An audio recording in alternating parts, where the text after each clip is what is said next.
Ang matalim na amoy ng disinfectant ay kumapit sa ilong ni Charis, mas matindi pa kaysa sa amoy ng kape sa umaga sa loob ng eroplano.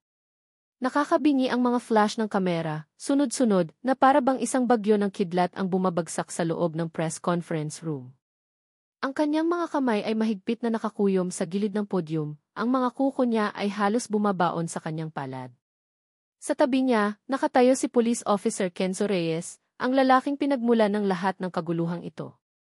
Ang kanyang mukha ay kalmado, walang bakas ng emosyon, habang ang boses niya ay malinaw at matatag, nagpapahayag ng isang kasinungalingan na kailangan nilang panindigan.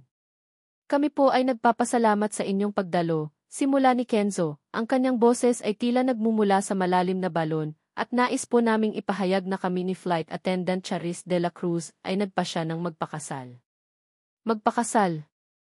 Ang salitang iyon ay umalinggaw sa isip ni Charis, masakit at nakakabingi. Kasal. Sa lalaking ito. Ang lalaking sumira sa kanyang reputasyon bilang isang flight attendant, ang taong nagdulot ng gulo sa kanyang buhay sa loob lamang ng isang linggo. Ang lahat ay nagsimula sa isang simpleng pagkalito sa isang high-profile na flight. Si Charise, bilang senior flight attendant, ay nag-asikaso ng isang pasahero na may kakaibang bagahe. Si Kenzo naman, bilang police officer na inatasang magbantay sa seguridad sa eroplano, ay nagkaroon ng maling hinala sa insidente na nagdulot ng malaking kaguluhan at maling akala sa media. Ang simpleng insidente ay lumaki, naging isang iskandalo na nagbabanta sa kanyang karera at sa reputasyon ng kanyang airline. At ngayon, ang tanging solusyon, ayon sa kanilang mga kinatawan at sa mga nakakataas, ay ang magpakasal. Isang kasal na sa pilitan, isang kasal na puno ng pagkamuhi. Ngunit bakit po ngayon, tanong ng isang reporter, ang kanyang boses ay tila nagtatago ng pagdududa. May kinalaman ba ito sa insidente sa Flight Attendant de la Cruz? Pilit nang umiti si Charis, ang kanyang ngiti ay hindi umabot sa kanyang mga mata. Ang aming personal na buhay ay pribado, ngunit sapat nang sabihin na ang pag-ibig ay hindi namimili ng oras o sitwasyon. Ang aming desisyon ay batay sa pagmamahalan at paggalang sa isa't isa. Ang mga salitang iyon ay parang lason sa kanyang dila. Pagmamahalan? Paggalang? Ang tanging nararamdaman niya sa lalaking ito ay pagkamuhi at pagkadismaya. Paano niya sasabihin sa publiko na ang pagmamahalan na ito ay isang kasinungalingan, isang paraan lamang upang takpan ang isang gulo na hindi naman dapat nangyari? Ang kanyang karera, ang kanyang reputasyon, ang lahat ng pinaghirapan niya ay nakataya. Wala siyang pagpipilian. Nakita niya ang sulyap ni Kenzo sa kanya, isang mabilis at malamig na tingin na tila nagpapaalala sa kanya na kailangan niyang panindigan ang kanilang kasinungalingan. Ang kanyang pagiging kalmado ay lalong nagpagalit kay Charis. Paano siya nagawang maging ganito katahimik sa gitna ng lahat ng ito? Pagkatapos ng press conference, ang hangin sa likod ng entablado ay nagbago. Ang mga ngiti ay nawala at ang tensyon ay bumalot sa kanilang dalawa.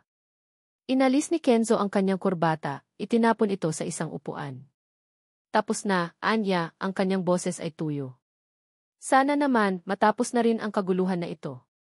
Humarap si Charis sa kanya, ang kanyang mga mata ay nagliliyab sa galit. Kaguluhan? Ikaw ang nagdala ng kaguluhan sa buhay ko, Police Officer Reyes. Kung hindi ka lang sana ng gulo sa flight ko, hindi tayo mapupunta sa ganito. Lumingon si Kenzo, ang kanyang mga mata ay matalim. Ako. Ikaw ang masyadong emosyonal, Flight Attendant de la Cruz. Kung mas profesional ka lang sana, hindi tayo magkakaroon ng ganyang gulo sa publiko. Professional? Sumigaw si Charis, ang kanyang boses ay nanginginig. Ako.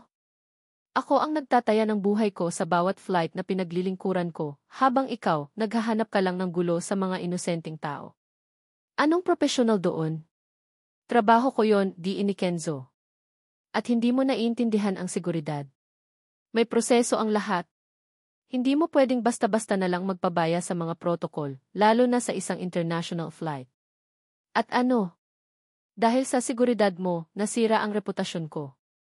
At ngayon, kailangan kong magkunwari na mahal kita para lang hindi masira ang pangalan ng airline ko at ng pamilya ko. Nagsimulang umakyat ang luha sa mga mata ni Charis, ngunit pinilit niyang pigilan. Hindi siya iiyak sa harap niya. Alam mo ba kung gaano kahirap ito para sa akin? Ang lahat ng pinaghirapan ko, masisira lang dahil sa isang maling akala ng publiko.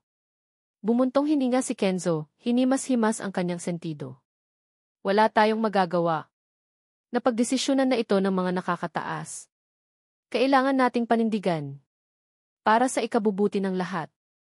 Ikabubuti ng lahat, ulit ni Charis, ang kanyang boses ay puno ng kapaitan. O para sa ikabubuti ng pangalan mo, Police Officer Reyes? Hindi siya sumagot, tumalikod lang. Ang kanyang katahimutan ay lalong nagpagalit kay Charis. Alam niya, ang kasal na ito ay magiging impyerno. Nang bumalik si Charis sa kanyang apartment, sinalubong siya ng mga nag-aalalang mukha ng kanyang tita Lourdes.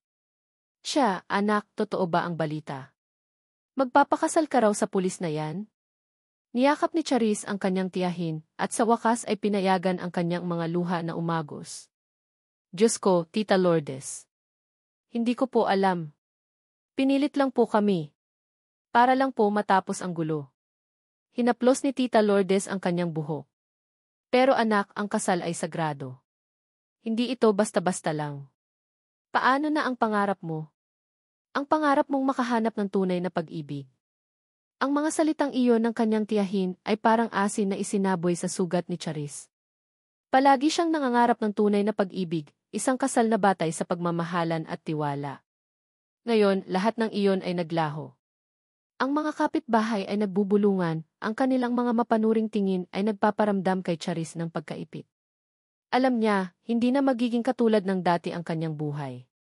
Kinagabihan, lumipat si Charis at Kenzo sa isang marangyang bahay na inayos ng pamilya ni Kenzo.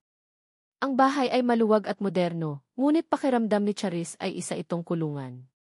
Ang unang gabi ay puno ng awkwardness. Nagkahiwalay sila ng kwarto at ang bawat galaw nila ay puno ng tensyon.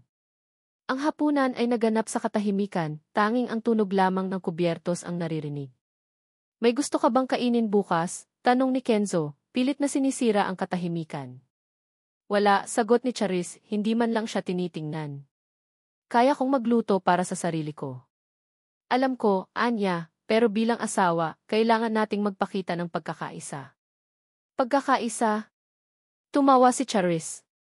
Ang pagkakaisa na ito ay isang kasinungalingan, Kenzo. Huwag nating lokohin ang sarili natin. Ang mga salitang iyon ay nagdulot ng lamig sa pagitan nila. Ang kanilang pagsasama ay nagsimula sa isang kasinungalingan at alam ni Charis na mahirap itong baguhin. Isang gabi, habang inaayos ni Charis ang mga lumang gamit ng kanyang ama, si Tatay Arthur, sa isang lumang bowl, nakita niya ang isang lumang album ng litrato. Ang kanyang ama ay isang pulis, at ang pagkamatay niya ay nananatiling isang misteryo sa kanya. Habang tinitingnan niya ang mga litrato, nakita niya ang isang lumang litrato na kinunan ilang taon na ang nakalipas. Ito ang kanyang ama, nakangiti, sa tabi ng isang batang lalaki na nakasuot ng uniforme ng pulis. Ang mukha ng batang lalaki ay malabo, ngunit ang kanyang mga mata ay may kakaibang pamilyar na tingin. Nagtaka si Charis. Sino ang batang lalaking ito? At bakit kasama niya ang kanyang ama? Ang isang kakaibang pakiramdam ng pagkabahala ay sumiksik sa kanyang puso, tulad ng isang babala ng isang bagay na malapit nang mangyari. 7 taon. 7 taon na ang lumipas mula nang magsimula ang pilit na kasalang ito. Para kay Kenzo, ang unang mga buwan ay tila isang walang katapusang pagtatalo at lamig sa pagitan nila ni Charis. Ang kanilang bahay ay tila isang malaking tahimik na kulungan. Ngunit unti-unting nagbago ang lahat. Ang katahimikan ay napalitan ng ingay, ang lamig ay napalitan ng init, at ang kulungan ay naging isang tahanan. 3 buhay ang nagbigay kulay sa kanilang mundo, sina Liam, Sofia, at Chloe. Ang kanyang mga anak. Ang kanilang mga anak. Nakaupo si Kenzo sa hapagkainan, pinagmamasdan ang magulong ngunit masayang eksena sa harap niya. Si Liam, ang panganay, ay abala sa pagguhit sa kanyang coloring book habang kinakain ang kanyang tinapay. Si Sofia, ang sumunod, ay nagkukulitan kay Chloe na halos matumba sa upuan sa kakatawa. Ang ingay ng mga bata, ang amoy ng kape at tinapay, ang init ng sikat ng araw na sumisilip sa bintana, lahat ng ito ay bumuo ng isang larawan ng perpektong umaga. Isang larawan na hindi niya inakala na magiging bahagi siya. Kenzo, pakikuha mo nga yung gatas ni Sofia, ani Charis, hindi man lang siya tinitingnan, abala pa rin sa pagpapakain kay Chloe. Kinuha niya ang gatas at inabot kay Sofia. Salamat, Papa, masiglang sabi ng bata. Napangiti si Kenzo. Papa. Ang salitang iyon ay nagdala ng kakaibang init sa kanyang dibdib. Hindi na lang siya ang police officer Kenzo Reyes na kilala sa kanyang pagiging seryoso at propesyonal. Ngayon, siya ay papa. At asawa. Pinagmamasdan niya si Charis. Ang dating flight attendant Charis de la Cruz na puno ng galit at pagdududa ay nagbago. Hindi pa rin nawawala ang pagiging matapang at matatag niya, ngunit ngayon ay mayroon ng lambing sa kanyang mga mata, lalo na kapag nakatingin sa kanilang mga anak. Nakita niya kung paano ito nagpupuyat para alagaan ang mga bata kapag may sakit, kung paano ito nagluluto ng paboritong pagkain ng bawat isa, kung paano ito nagbabasa ng bedtime stories hanggang sa makatulog ang mga ito. Hindi ito nagreklamo kahit paminsan ay pagod na pagod na. Ang pagmamahal niya sa kanilang mga anak ay walang kapantay. At sa paglipas ng panahon, napagtanto ni Kenzo na ang pagmamahal na iyon ay unti-unti ring lumalawak at kasama na rin siya doon. Isang gabi, habang natutulog na ang mga bata, naupo si Charis sa tabi niya sa sala. Tahimik silang nanonood ng TV, ngunit ang presensya niya ay sapat na para gumaan ang kanyang pakiramdam. Pagod ka ba? Tanong niya. Medyo, sagot ni Charis, sumandal sa sofa. Pero masaya ako. Ang bilis ng panahon, di ba? Dati, dalawa lang tayo nag-aaway. Ngayon, ang dami na natin. Ngumiti siya. Nga. Hindi ko inakala na mangyayari ito. Ako rin, bulong ni Charis. Pero salamat, Kenzo. Salamat sa lahat. Ang mga salitang iyon ay tumago sa puso ni Kenzo. Ang pasasalamat mula kay Charis, ang pagtanggap niya sa kanya bilang asawa at ama ng kanyang mga anak, ay higit pa sa anumang parangal na natanggap niya sa kanyang propesyon. Nais niyang sabihin sa kanya na mahal niya ito, na ang peking kasal na ito ay naging tunay na pag-ibig para sa kanya. Ngunit ang mga salitang iyon ay nanatili sa kanyang lalamunan, pinigilan ng isang mabigat na lihim. Biglang nag-vibrate ang kanyang cellphone. Isang unknown number. Nag-alinlangan siya bago sagutin. Hello? Police Officer Reyes, isang boses ng lalaki ang bumati sa kabilang linya, malamig at pamilyar. Kumusta ang buhay pamilya? Sana ay masaya ka sa piling ng mga De La Cruz. Dahil hindi magtatagal, magugulo na ulit ang lahat. Nanlamig ang buong katawan ni Kenzo. Ang boses na iyon. Hindi siya maaaring magkamali. Si Attorney Anton Mercado. Ang lalaking may alam sa kanyang nakaraan, sa kanyang koneksyon sa pagkamatay ng ama ni Charis. Anong gusto mo? Tanong ni Kenzo, pinilit na maging kalmado. Wala. Gusto ko lang ipaalala sa iyo na hindi mo pwedeng takasan ang nakaraan mo, Kenzo. Lalo na kung ang nakaraan mo ay may kinalaman sa pamilya ng asawa mo. Humalakhak si Anton. Mag-ingat ka, officer. Hindi lahat ng lihim ay kayang itago habang buhay. Agad na pinutol ni Kenzo ang tawag. Ang kanyang kamay ay nanginginig. Ang takot na matagal na niyang inilibing ay muling bumangon, mas malakas kaysa dati. Paano kung malaman ni Charis ang totoo? Paano kung masira ang lahat ng ito, ang pamilyang pinaghirapan niyang buuin, ang pagmamahal na unti-unti niyang nararamdaman? Kinagabihan, hindi makatulog si Kenzo. Ang bawat tibok ng puso niya ay tila nagpapahiwatig ng papalapit na kapahamakan. Naisip niya ang mga ngiti ng kanyang mga anak, ang mga yakap ni Charis. Hindi niya kayang mawala ang mga ito. Nang makatulog siya, isang bangungot ang bumalot sa kanya. Nakita niya ang sarili niyang nasa isang madilim na eskinita, ang tunog ng putukan ng baril ay umalingaungaw. Isang lalaki ang nakahandusay sa lupa, duguan. Si Tatay Arthur. Ang ama ni Charis. Nakita niya ang kanyang sarili na tumatakbo palayo, ang takot ay bumabalot sa kanya. Nagising siya na pawis, ang kanyang puso ay humahampas ng malakas sa kanyang dibdib. Ang nakaraan ay patuloy na bumabalik, nagpapahirap sa kanya. Kinaumagahan, habang naghahanda si Kenzo para sa trabaho, narinig niya ang boses ni Charis sa telepono. Nasa sala ito, kausap si Tita Lourdes. Tita, sabi ni Charis. Hindi ko pa rin makalimutan ang tungkol kay Papa. Ang dami pa ring tanong sa isip ko. Alam mo, minsan, naiisip ko yung sinabi niya dati. Yung tungkol sa isang mystery witness na makakatulong daw sa kaso niya. Sino kaya yon, Tita? Sana malaman ko ang totoo bago pa huli ang lahat. Napatigil si Kenzo sa pagbibihis. Mr. Witness. Ang mga salitang iyon ay nagdulot ng lamig sa kanyang buong katawan. Ang lihim na matagal na niyang pinipilit kalimutan ay tila unti-unting lumalabas sa dilim at ngayon mayroon na itong pangalan. Isang pangalan na maaaring magwasak sa lahat ng pinaghirapan niya. Ang mga salita ni Tita Lourdes tungkol sa mystery witness ay patuloy na umalinggaw sa isip ni Charis. Hindi niya malimutan ang pagkabahala sa mukha ng kanyang ama tuwing binabanggit niya ang kaso na kanyang iniimbestigahan bago siya namatay. Ang kanyang ama, si Tatay Arthur, ay isang matuwid na pulis at ang kanyang biglaang pagkamatay ay nananatiling isang sugat sa puso ni Charis. Ngayon, mayroon na siyang pamilya, isang pamilya na hindi niya inakala na magkakaroon siya, ngunit ang pagnanais na malaman ang katotohanan sa likod ng pagkamatay ng kanyang ama ay hindi kailanman nawala. Isang hapon, habang naglilinis ng lumang bowl ng kanyang ama, nakita ni Charis ang isang lumang notebook. Sa loob nito ay may mga sulat kamay na tala tungkol sa isang malaking kaso ng sindikato na kinasasangkutan ng mga high-profile na personalidad. Sa huling pahina, may nakasulat na pangalan, Atty. Mercado. Walang Anton, tanging Mercado lamang. Nagtaka si Charis. May koneksyon kaya ito sa mystery witness na binanggit ni Tatay Arthur?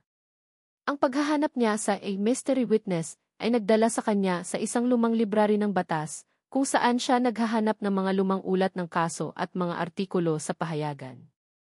Doon, hindi sinasadya, ay nakasalubong niya si Atty. Anton Mercado. Kilala niya si Anton.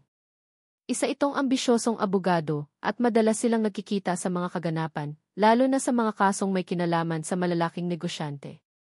Flight Attendant de la Cruz, bati ni Anton, may ngiti sa kanyang labi na hindi umabot sa kanyang mga mata. Anong ginagawa mo rito? Naghahanap ng bagong destinasyon para sa mga kaso.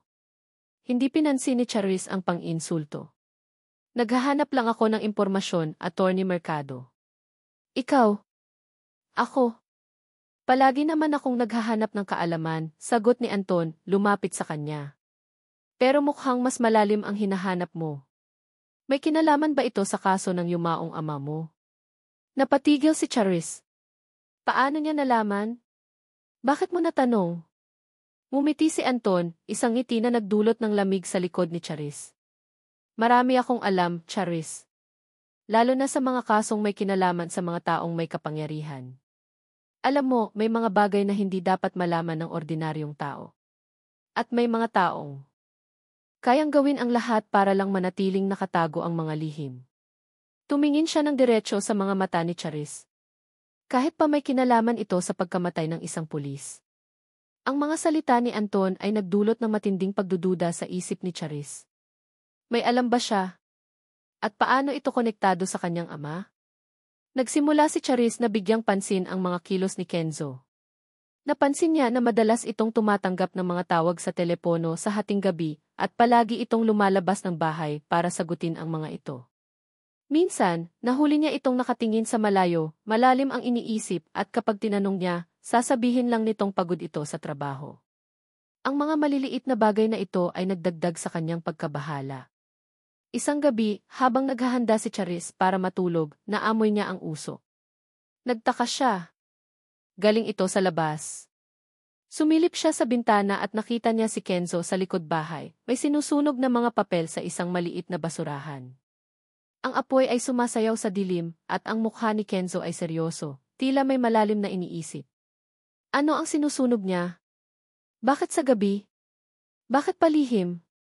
Kinabukasan, habang nasa opisina si Kenzo, sinubukan ni Charis na hanapin ang basurahan sa likod bahay. Nakita niya ang ilang abo at maliit na piraso ng papel na hindi nasunog ng buo. Kinuha niya ang isa sa mga piraso, halos hindi na mabasa.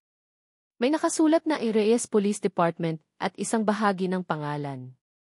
Hindi niya masyadong maintindihan. Nang gabing iyon, habang mahimbing na ang mga bata, nagpasya si Charis na gawin ang isang bagay na hindi niya kailanman inakala na gagawin niya.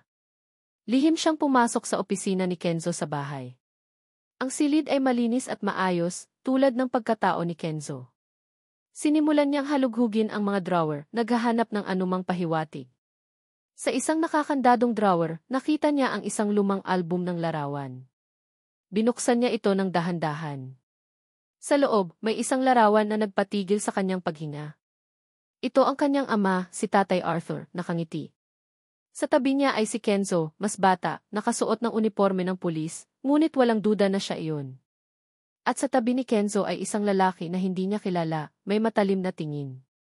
Ang larawan ay kinuha sa isang lugar na mukhang lumang bodega, at ang petsa sa likod ay ilang linggo bago namatay ang kanyang ama. Ang kanyang puso ay kumabog ng malakas.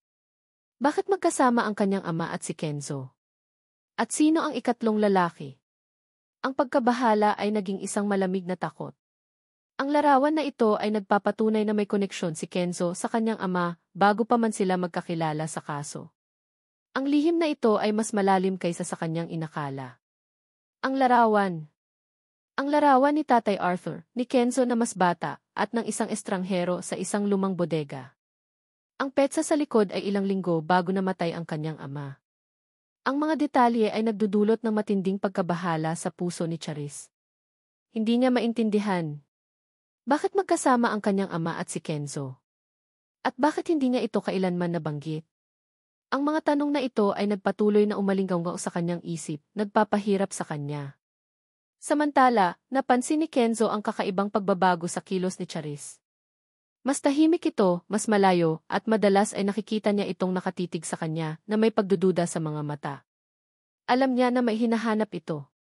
Alam niya na malapit na ang katotohanan. Ang bawat sulyap ni Charis ay parang karayom na tumutusok sa kanyang konsensya. Nais niyang sabihin ang lahat, ngunit paano? Paano niya sasabihin na ang kanyang ama, ang bayani ni Charis, ay namatay dahil sa isang kaso na may kinalaman sa kanya? Ang takot na masira ang lahat ng pinaghirapan nilang buuin ay mas malaki kaysa sa kanyang pagnanais na maging tapat. Sinubukan ni Kenzo na ilayo ang isip ni Charis. Isang gabi, inaya niya ito sa isang romantic dinner, tulad ng ginagawa ng mga mag-asawa. Charis, may reservation ako sa paborito mong restaurant, Anya, pilit nang ngumingiti. Matagal na rin tayong hindi nakakapag-date. Tumingin si Charis sa kanya, ang kanyang mga mata ay walang emosyon.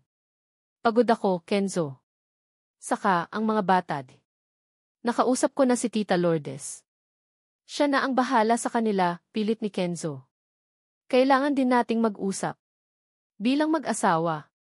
Sa restaurant, ang kanilang pag-uusap ay pilit. Sinubukan ni Kenzo na maging magaan ang usapan, ngunit ang bawat salita niya ay tila nagiging pader sa pagitan nila. Naramdaman ni Charise ang pagtatangka niyang ilayo ang kanyang atensyon, at lalo lang itong nagduda. Kinabukasan, habang nasa opisina si Kenzo, isang malaking gulo ang nangyari. Si Attorney Anton Mercado, ang abogado na nakasalubong ni Charis sa library, ay biglang naglabas ng mga impormasyon na may kinalaman sa dating kaso ng sindikato na kinasangkutan ng ama ni Charis. Hindi direktang binanggit ni Anton ang pangalan ni Kenzo, ngunit ang kanyang mga salita ay puno ng pahiwatig, nagpapahiwatig na may isang key-police officer na may madilim na nakaraan na may kinalaman sa pagkamatay ng isang matuwid na pulis. Ang hustisya ay hindi dapat binibili at ang katotohanan ay hindi dapat itago, malakas na pahayag ni Anton sa harap ng mga media. May mga tao na handang gawin ang lahat para lang protektahan ang kanilang sarili, kahit pa ang kapalit ay ang buhay ng isang inosenteng tao. Ang mga salita ni Anton ay umalinggaw sa buong bulwagan ng korte, at agad itong naging headline sa mga balita. Ang pangalan ni Kenzo ay hindi binanggit, ngunit ang lahat ay nakakaintindi kung sino ang tinutukoy ni Anton. Ang kanyang reputasyon ay nagsimulang gumuho. Nang gabing iyon, hindi na nakapagpigil si Charis. Hinarap niya si Kenzo, hawak ang larawan. Kenzo, ano ito? Tanong niya, ang kanyang boses ay nanginginig sa galit at takot. Bakit magkasama kayo ni Papa? At sino ang lalaking ito? Ano ang koneksyon mo sa pagkamatay niya? Napatigil si Kenzo. Alam niyang ito na ang sandali. Charis, hindi ito ang iniisip mo, Anya, pilit na pinapakalma ang kanyang sarili. May kinalaman ako sa kaso ng ama mo, pero hindi sa paraang iniisip mo. Kung gayon, sabihin mo sa akin. Sabihin mo ang totoo, sigaw ni Charis, ang kanyang mga mata ay puno ng luha. Bakit mo itinago? Bakit mo ako niloko? Sinubukan ni Kenzo na magpaliwanag, ngunit ang kanyang mga salita ay nahirapan lumabas. Nasa gitna ako ng isang investigasyon noon, Charis. Isang malaking sindikato. Si Tatay Arthur ang kontak ko. Siya ang tumutulong sa akin. May nangyaring aksidente. Aksidente, putol ni Charis, tumatawa ng mapait. Aksidente. Ang ama ko namatay sa isang aksidente. Habang nagtatago ka ng lihim sa akin sa loob ng 7 taon. Sa loob ng 7 taon na magkasama tayo, na mayroon na tayong mga anak, hindi mo man lang naisip na sabihin sa akin ang totoo. Pinoprotektahan kita, Charis. Pinoprotektahan ko ang pamilya natin, sigaw ni Kenzo, ang kanyang boses ay puno ng desperasyon. Ayokong masaktan ka. Masaktan? Charis ay lumapit sa kanya, ang kanyang mukha ay puno ng galit. Mas nasasaktan ako ngayon, Kenzo. Mas masakit ito kaysa sa anumang katotohanan na maaari mong sabihin sa akin. Ang pagtatago mo, ang mga kasinungalingan mo, yan ang sumisira sa akin. Ang kanilang pagtatalo ay umabot sa sukdulan. Ang mga salita ay nagiging matalim na patalim, sumusugat sa bawat isa. Ang mga bata ay nagising sa ingay at ang kanilang mga iyak ay lalong nagpadagdag sa sakit. Sa huli, umalis si Charis sa kwarto, iniwan si Kenzo na mag-isa, puno ng pagsisisi at kawalan ng pag-asa. Nagkahiwalay sila ng kwarto, ang pader sa pagitan nila ay mas makapal kaysa sa anumang pisikal na pader. Kinagabihan, habang nakahiga si Charis sa kanyang kama, hindi makatulog, narinig niya ang pag-vibrate ng kanyang cellphone. Isang unknown number. Nag-alinlangan siya, ngunit sinagot niya. Isang malamig na boses ang bumati sa kanya. Flight Attendant de la Cruz, may ipapadala ako sa'yo. Pakinggan mo ng mabuti. Ang katotohanan ay mas malalim kaysa sa iniisip mo. Agad na pinutol ang tawag. Pagkatapos ng ilang sandali, nakatanggap siya ng isang email. Isang audio file. Binuksan niya ito at ang kanyang puso ay kumabog ng malakas. Ang boses ng kanyang ama, si Tatay Arthur, ay umalinggaw sa kanyang tainga. Hindi ito ang plano, officer. Bakit mo ginawa ito? At pagkatapos, isang boses na halos kapareho ng kay Kenzo, sumasagot, kailangan ko itong gawin, sir. Para sa kaligtasan ng lahat. Ang pagtatalo ay tumindi at pagkatapos, isang malakas na putok ng baril. Ang recording ay biglang natapos. Ang kanyang mundo ay gumuho. Ang boses ng kanyang ama. Ang boses ni Kenzo. Ang putok ng baril. Ang recording na iyon ay umalinggaw sa utak ni Charis, paulit-ulit, tulad ng isang sirang plaka. Hindi siya makahinga. Hindi siya makapaniwala. Ang lalaking pinakasalan niya, ang ama ng kanyang mga anak, ang taong unti-unti niyang minahal, ay may kinalaman sa pagkamatay ng kanyang ama. Ang mundo niya ay gumuho. Ang lahat ng pinaniniwalaan niya ay naging abo. Narinig niya ang pagbukas ng pinto ng kwarto. Si Kenzo. Hindi niya kayang tingnan ang mukha nito. Ang mukha na minsan ay nagbigay sa kanya ng kapayapaan, ngayon ay nagdudulot lamang ng matinding sakit at puot. Charise, mag-usap tayo, ani Kenzo, ang kanyang boses ay puno ng pag-aalala.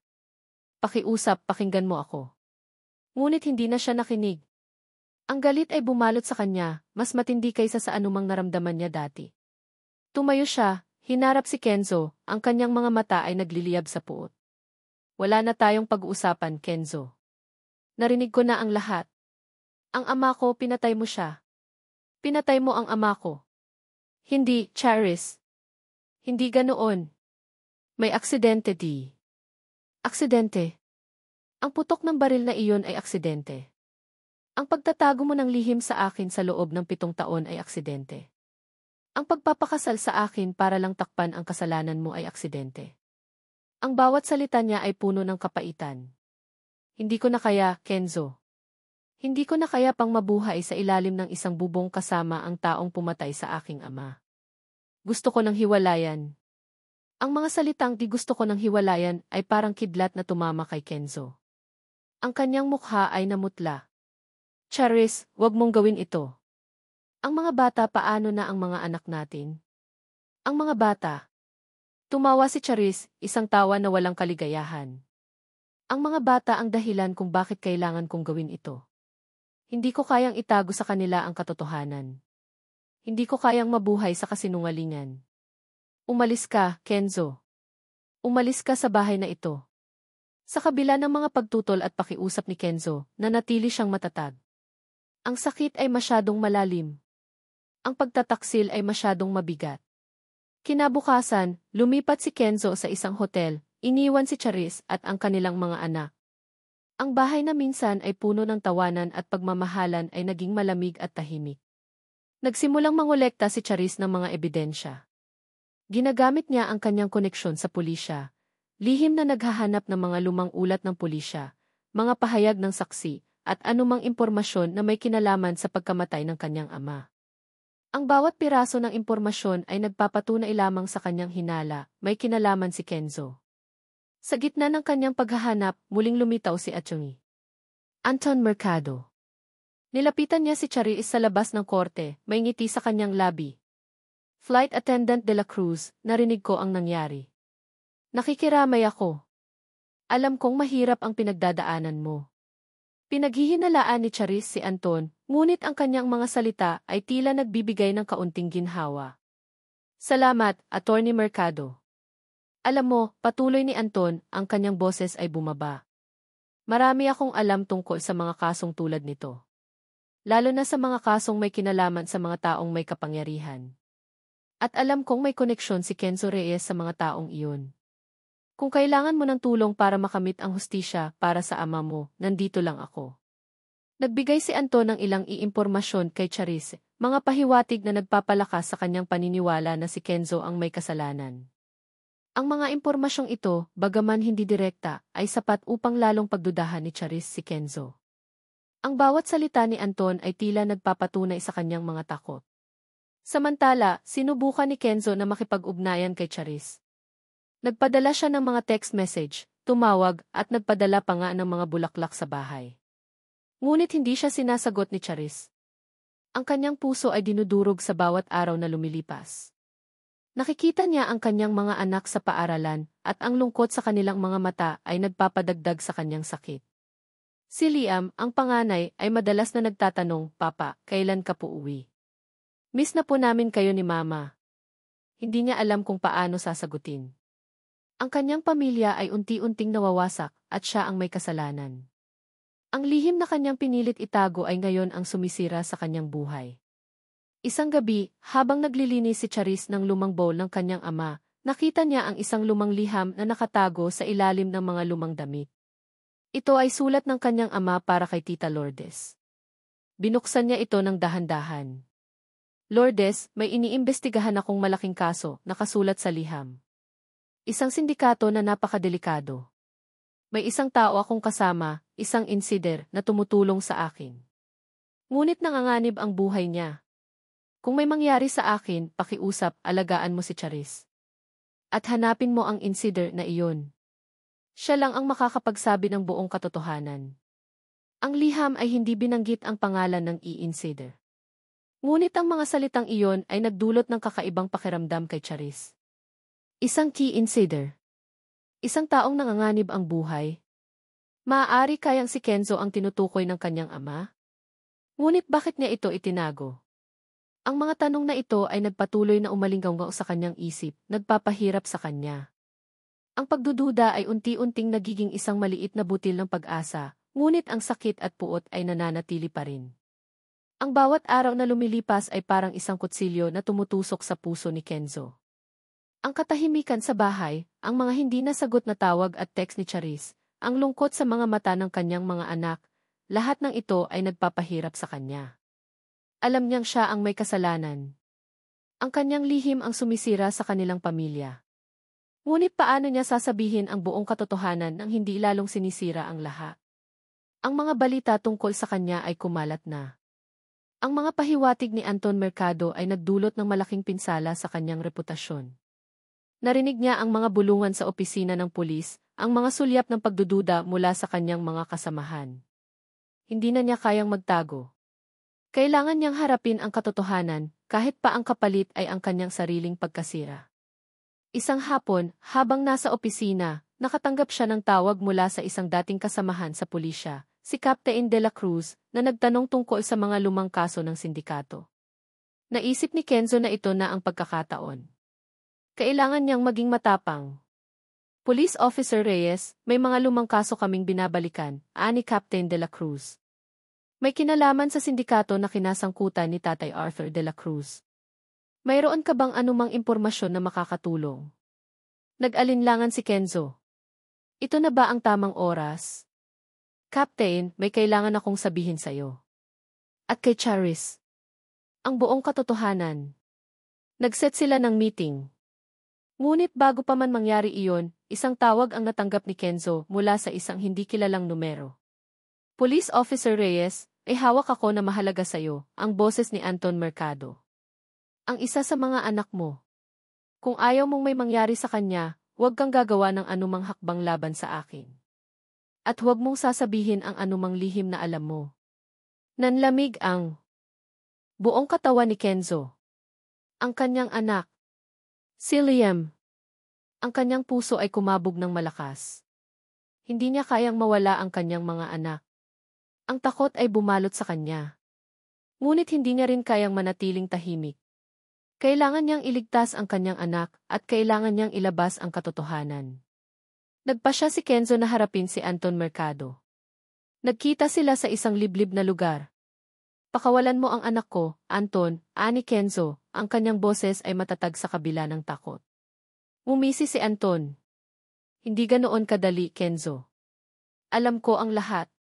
Ang koneksyon mo sa pagkamatay ni Arthur de la Cruz. Ang pagtatago mo ng lihim sa loob ng maraming taon.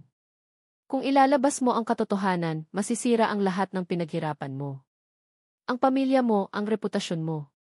Hindi mo naiintindihan, Anton, sagot ni Kenzo. Ginawa ko ang lahat para protektahan ang pamilya ko. Pero hindi ko na kayang magtago. Ilabas mo ang anak ko at sasabihin ko ang lahat. Biglang, isang sulyap ng nakaraan ang bumalik kay Kenzo. Ang gabing iyon. Ang madilim na eskinita. Flashback, si Kenzo, isang batang police officer pa lamang, ay lihim na nakikipagtulungan kay Tatay Arthur, isang pulis na nag-iimbestiga sa isang malaking sindikato ng droga at human trafficking. Si Kenzo ang insider ni Tatay Arthur, nagbibigay ng impormasyon mula sa loob ng sindikato. Ngunit isang gabi, habang nakikipagkita sila sa isang informant, nabisto sila. Isang putukan ang nangyari. Si Tatay Arthur, upang protektahan si Kenzo at ang impormasyon na hawak niya, ay sinakripisyo ang kanyang sarili. Hinarang niya ang bala na para kay Kenzo. Takbo, officer. Iligtas mo ang sarili mo. Ilabas mo ang katotohanan, ang huling salita ni Tatay Arthur bago siya bumagsak. Tumakbo si Kenzo, ang kanyang puso ay puno ng sakit at pagsisisi. Hindi niya kayang ilabas ang katotohanan noon. Ang sindikato ay napakalakas at natatakot siyang malagay sa panganib ang kanyang sarili at ang kanyang pamilya. Kaya itinago niya ang lahat, dala-dala ang bigat ng pagkamatay ni Tatay Arthur sa kanyang konsensya. End of flashback. Hindi ako ang pumatay sa ama ni Charis, Anton, sabi ni Kenzo, ang kanyang mga mata ay puno ng luha. Siya ang nagligtas sa akin. Siya ang nagsakripisyo para mailabas ang katotohanan. Umisi si Anton. Huli na ang lahat, Kenzo. Ang katotohanan ay hindi na mahalaga. Ang mahalaga ay kung ano ang pinaniniwalaan ng mga tao. Ngunit hindi na makapagpigil si Kenzo. Kailangan niyang sabihin ang lahat kay Charis. Kailangan niyang iligtas ang kanyang anak. Sa tulong ni Captain de la Cruz, nagkaroon ng pagkakataon si Kenzo na makipag-usap kay Charis. Sa isang pribadong silid, sinabi ni Kenzo ang buong katotohanan, mula sa simula hanggang sa huli. Ang kanyang koneksyon sa ama ni Charis, ang investigasyon, ang aksidente, ang pagsasakripisyo ni Tatay Arthur. Ang bawat salita ay puno ng sakit at pagsisisi. Nakikinig si Charis, ang kanyang mga mata ay puno ng luha. Ang recording na narinig niya ay nagkaroon ng bagong kahulugan. Ang pagtatalo ng kanyang ama at ni Kenzo ay hindi tungkol sa pagpatay, kundi tungkol sa pagliligtas. Ang putok ng baril ay hindi mula kay Kenzo, kundi mula sa mga kalaban. Ang liham ng kanyang ama ay nagpatunay sa kanyang mga salita. Ang insider na tinutukoy ng kanyang ama ay si Kenzo. Ang galit at puot na naramdaman niya ay unti-unting napalitan ng sakit at pag-unawa. Hindi niya pinatay ang kanyang ama. Siya ay isang biktima rin, at siya ay nagtatago ng isang mabigat na lihim para sa kaligtasan ng lahat. Ngunit ang sakit ng pagtatago ay nanatili. Ang pagdududa ay unti-unting nawala, ngunit ang sugat ay nanatili. Bakit mo itinago, Kenzo? Bulong ni Charisse, ang kanyang boses ay basag. Bakit hindi mo sinabi sa akin noon pa? Natakot ako, Charisse, sagot ni Kenzo, ang kanyang mga mata ay puno ng luha. Natakot akong mawala ka. Natakot akong masira ang pamilya natin. Patawarin mo ako. Ang mga salitang iyon ay tumagos sa puso ni Charisse. Ang katotohanan ay mas komplikado kaysa sa kanyang inakala. Ang kanyang ama ay hindi pinatay kundi nagsakripisyo. At si Kenzo, ang taong minahal niya, ay nagdala ng isang mabigat na pasanin sa loob ng maraming taon. Ang pagpapatawad ay hindi madali, ngunit ang pag-unawa ay nagsimula ng umusbong. Ngunit bago pa man sila makapag-usap ng mas malalim, dumating ang balita, si Anton Mercado, dahil sa kanyang desperasyon, ay nagpasya ng gawin ang pinakamasamang bagay. Ang balita ay parang suntok sa sikmura, dinukot ni Anton Mercado si Liam. Ang kanyang panganay na anak. Ang takot ay bumalot kay Charisse, mas matindi kaysa sa anumang naramdaman niya dati. Ngunit sa gitna ng takot na iyon, isang kakaibang lakas ang bumangon sa kanya. Hindi na siya nag-iisa. Si Kenzo ay nasa tabi niya. Ang lalaking minsan niyang kinamuhian, at pagkatapos ay minahal, at pagkatapos ay pinagdudahan ng matindi, ay ngayon ang kanyang kasama sa laban. Kailangan nating iligtas si Liam, sabi ni Charisse, ang kanyang boses ay matatag sa kabila ng panginginig ng kanyang mga kamay. Sabihin mo sa akin ang lahat ng alam mo tungkol kay Anton, Kenzo. Bawat detalye. Tumingin si Kenzo sa kanya, ang kanyang mga mata ay puno ng pag-asa at determinasyon. Gagawin ko ang lahat, Charisse. Hindi ko hahayaang may mangyari sa anak natin. Sa tulong ni Captain De La Cruz at ng mga impormasyong ibinigay ni Kenzo, tungkol sa mga operasyon ni Anton Mercado, nagsimula silang magplano. Ang dating tensyon sa pagitan nila ay napalitan ng isang matinding pagtutulungan. Si Charisse, bagaman isang flight attendant, ay may likas na talino sa pagmamasid at pag-iisip ng mabilis. Si Kenzo, bilang isang police officer na may alam sa mga galaw ng sindikato, ay nagbigay ng mga insight sa posibleng kinaroroonan ni Anton at ng kanyang mga tauhan. Alam kong may hideout si Anton sa lumang bodega sa Tondo, sabi ni Kenzo. Doon niya siguro dinala si Liam. Marami siyang tauhan doon at armado sila. Hindi bale, sabi ni Charisse, hinawakan ang kamay ni Kenzo. Mas marami tayo. At mayroon tayong dahilan para lumaban. Ang paghaharap ay matindi. Sa madilim na bodega, ang mga putukan ng baril ay umalingaw-ngaw. Si Charisse at Kenzo ay nagtulungan, nagprotekta sa isa't isa. Nakita ni Charisse ang determinasyon sa mga mata ni Kenzo, ang kanyang pagnanais na iligtas ang kanilang anak. Hindi na ito ang malamig na police officer na nakilala niya. Ito ay isang ama, isang asawa, na handang gawin ang lahat para sa kanyang pamilya. Sa gitna ng kaguluhan, nakita nila si Anton, hawak si Liam na umiiyak. Huwag kang lalapit, Kenzo. Kung hindi, papatayin ko siya, sigaw ni Anton. Pakawalan mo ang anak ko, Anton, sigaw ni Kenzo, ang kanyang boses ay puno ng galit. Haharapin kita. Ako lang. Ngunit bago pa man makalapit si Kenzo, sumugod si Charisse. Bilang isang ina, ang kanyang lakas ay walang kapantay. Sa isang mabilis na pagkilos, naagaw niya si Liam mula kay Anton. Nagkaroon ng maikling pagtatalo, at sa huli, dumating ang mga pulis at inaresto si Anton Mercado at ang kanyang mga tauhan. Niyakap ni Charisse si Liam ng mahigpit, humahagulgol sa ginhawa. Lumapit si Kenzo at niyakap silang dalawa. Sa sandaling iyon, naramdaman ni Charisse ang init ng kanyang yakap, ang pagmamahal na matagal na niyang pinagdudahan. Pagkatapos ng lahat ng nangyari, umuwi sila sa kanilang bahay. Ang katahimikan ay bumalik, ngunit ngayon ay hindi na ito malamig. Ito ay isang katahimikan na puno ng paghilom. Isang gabi, habang nakaupo sila sa sala, tahimik na pinagmamasdan ang kanilang mga anak na natutulog, nagsalita si Charisse. Kenzo, Anya, ang kanyang boses ay mahina.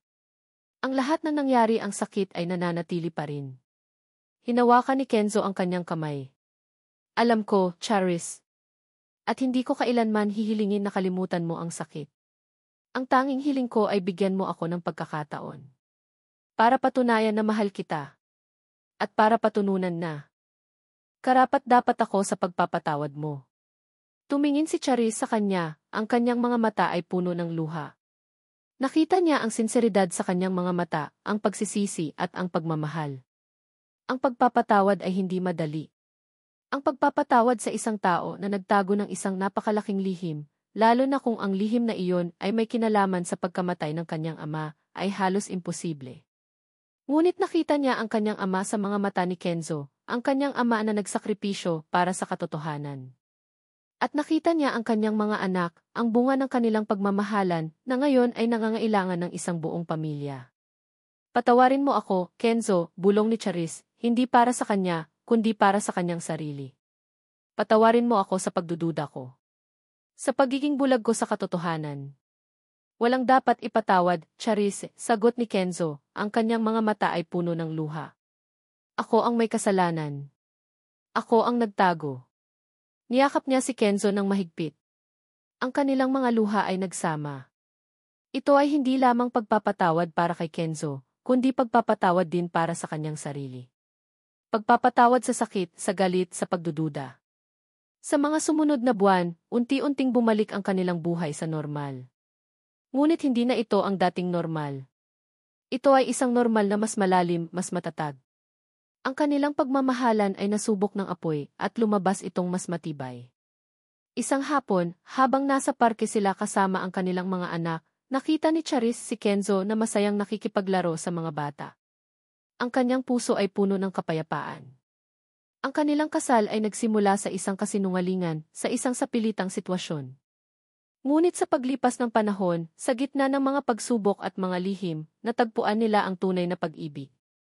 Isang pag-ibig na binuo mula sa abo ng nakaraan, pinatatag ng pagpapatawad at pinagyaman ng tiwala. Niyakap niya si Kenzo at hinalikan siya. Tumingin sila sa kanilang mga anak na masayang naglalaro sa ilalim ng sikat ng araw.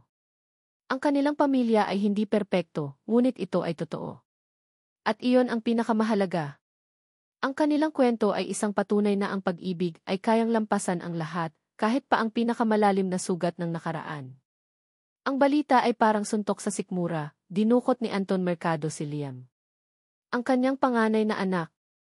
Ang takot ay bumalot kay Charis, mas matindi kaysa sa anumang naramdaman niya dati. Ngunit sa gitna ng takot na iyon, isang kakaibang lakas ang bumangon sa kanya. Hindi na siya nag-iisa. Si Kenzo ay nasa tabi niya. Ang lalaking minsan niyang kinamuhian at pagkatapos ay minahal at pagkatapos ay pinagdudahan ng matindi ay ngayon ang kanyang kasama sa laban. Kailangan nating iligtas si Liam, sabi ni Charis, ang kanyang boses ay matatag sa kabila ng panginginig ng kanyang mga kamay. Sabihin mo sa akin ang lahat ng alam mo tungkol kay Anton, Kenzo. Bawat detalye. Tumingin si Kenzo sa kanya, ang kanyang mga mata ay puno ng pag-asa at determinasyon. Gagawin ko ang lahat, Charis. Hindi ko hahayaang may mangyari sa anak natin. Sa tulong ni Captain De La Cruz at ng mga impormasyong ibinigay ni Kenzo tungkol sa mga operasyon ni Anton Mercado, nagsimula silang magplano. Ang dating tensyon sa pagitan nila ay napalitan ng isang matinding pagtutulungan. Si Charis, bagaman isang flight attendant, ay may likas na talino sa pagmamasid at pag-iisip ng mabilis. Si Kenzo, bilang isang police officer na may alam sa mga galaw ng sindikato, ay nagbigay ng mga insight sa posibleng kinaroroonan ni Anton at ng kanyang mga tauhan. Alam kong may hideout si Anton sa lumang bodega sa Tondo, sabi ni Kenzo. Doon niya siguro dinala si Liam. Marami siyang tauhan doon at armado sila. Hindi bale, sabi ni Charis, hinawakan ang kamay ni Kenzo. Mas marami tayo. At mayroon tayong dahilan para lumaban. Ang paghaharap ay matindi. Sa madilim na bodega, ang mga putukan ng baril ay umalingaw-ngaw. Si Charis at Kenzo ay nagtulungan, nagprotekta sa isa't isa.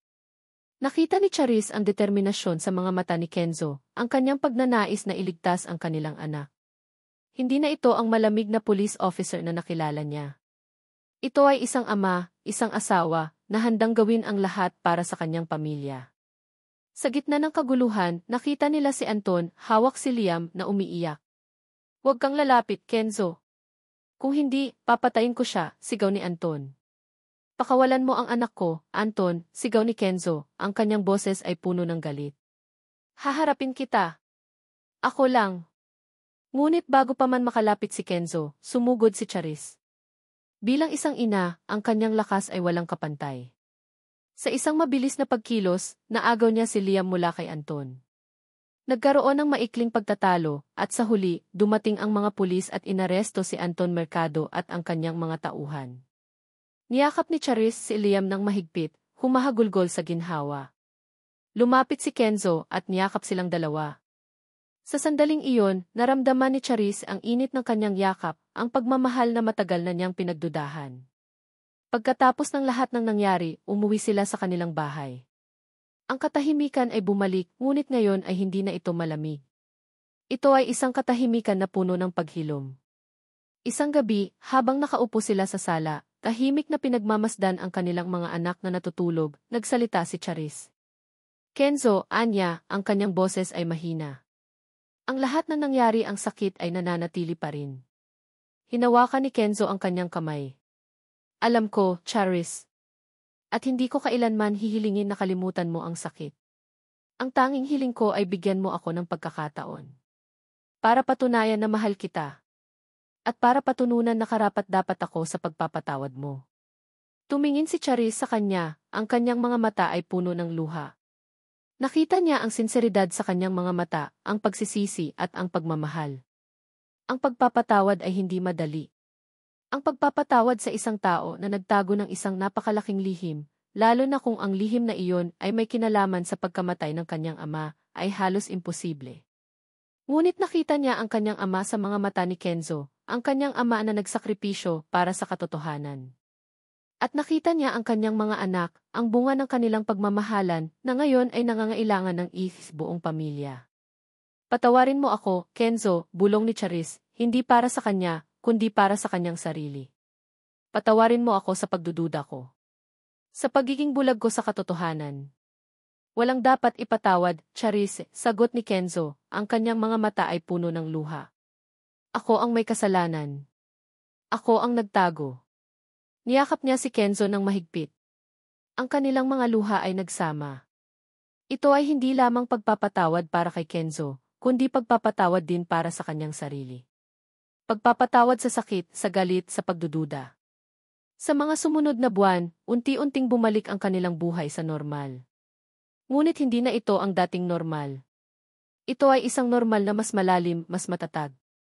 Ang kanilang pagmamahalan ay nasubok ng apoy at lumabas itong mas matibay.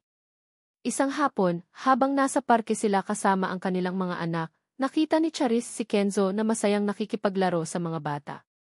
Ang kanyang puso ay puno ng kapayapaan. Ang kanilang kasal ay nagsimula sa isang kasinungalingan, sa pilitang sitwasyon. Ngunit sa paglipas ng panahon, sa gitna ng mga pagsubok at mga lihim, natagpuan nila ang tunay na pag-ibig. Isang pag-ibig na binuo mula sa abo ng nakaraan, pinatatag ng pagpapatawad at pinagyaman ng tiwala. Niyakap niya si Kenzo at hinalikan siya. Tumingin sila sa kanilang mga anak na masayang naglalaro sa ilalim ng sikat ng araw. Ang kanilang pamilya ay hindi perpekto, ngunit ito ay totoo. At iyon ang pinakamahalaga. Ang kanilang kwento ay isang patunay na ang pag-ibig ay kayang lampasan ang lahat, kahit pa ang pinakamalalim na sugat ng nakaraan. At dito nagtatapos ang kwento ni Charis at Kenzo. Maraming salamat sa inyong pagtangkilik at pagsubaybay sa bawat kabanata ng Ang Paghilom ng Puso, Pagpapatawad at Bagong Simula. Bilang inyong scriptwriter, isang karangalan at kaligayahan ang ibahagi sa inyo ang emosyonal na paglalakbay na ito. Ang bawat salita, bawat eksena, ay isinulat ng may pagmamahal at pag-asa na ito ay makapagbibigay inspirasyon at makapagpaparamdam sa inyo ng iba't ibang emosyon. Ang kwentong ito ay isang paalala na ang pag-ibig ay hindi laging madali. Ito ay puno ng mga pagsubok, mga lihim at mga sakit. Ngunit sa bawat pagsubok may pagkakataong lumago. Sa bawat lihim na nabunyag may pagkakataong magpatawad. At sa bawat sakit na nararamdaman may pag-asa ng paghilom. Naway ang paglalakbay ni Charis at Kenzo ay magsilbing patunay na ang tunay na pag-ibig ay matatagpuan kahit sa pinakamadilim na panahon at ang pagpapatawad, lalo na sa sarili, ang pinakamalaking susi sa kapayapaan. Sana ay nag-iwan ito ng malalim na marka sa inyong mga puso. Kung mayroon kayong mga saloobin o damdamin tungkol sa kwentong ito, huwag mag-atubiling ibahagi. Ang inyong mga komento ang nagbibigay sa amin ng lakas at inspirasyon upang patuloy na lumikha. Hanggang sa muli nating pagkikita sa susunod na kwento. At dito nagtatapos ang kwento ni Charis at Kenzo. Maraming salamat sa inyong pagtangkilik at pagsubaybay sa bawat kabanata ng Ang Paghilom ng Puso, Pagpapatawad at Bagong Simula. Bilang inyong scriptwriter, isang karangalan at kaligayahan ang ibahagi sa inyo ang emosyonal na paglalakbay na ito. Ang bawat salita, bawat eksena, ay isinulat ng may pagmamahal at pag-asa na ito ay makapagbibigay inspirasyon at makapagpaparamdam sa inyo ng iba't ibang emosyon. Ang kwentong ito ay isang paalala na ang pag-ibig ay hindi laging madali. Ito ay puno ng mga pagsubok, mga lihim at mga sakit. Ngunit sa bawat pagsubok may pagkakataong lumago. Sa bawat lihim na nabunyag may pagkakataong magpatawad. At sa bawat sakit na nararamdaman may pag-asa ng paghilom. Naway ang paglalakbay ni Charis at Kenzo ay magsilbing patunay na ang tunay na pag-ibig ay matatagpuan kahit sa pinakamadilim na panahon at ang pagpapatawad, lalo na sa sarili, ang pinakamalaking susi sa kapayapaan. Sana ay nag-iwan ito ng malalim na marka sa inyong mga puso. Kung mayroon kayong mga saloobin o damdamin tungkol sa kwentong ito, huwag mag-atubiling ibahagi. Ang inyong mga komento ang nagbibigay sa amin ng lakas at inspirasyon upang patuloy na lumikha. Hanggang sa muli nating pagkikita sa susunod na kwento.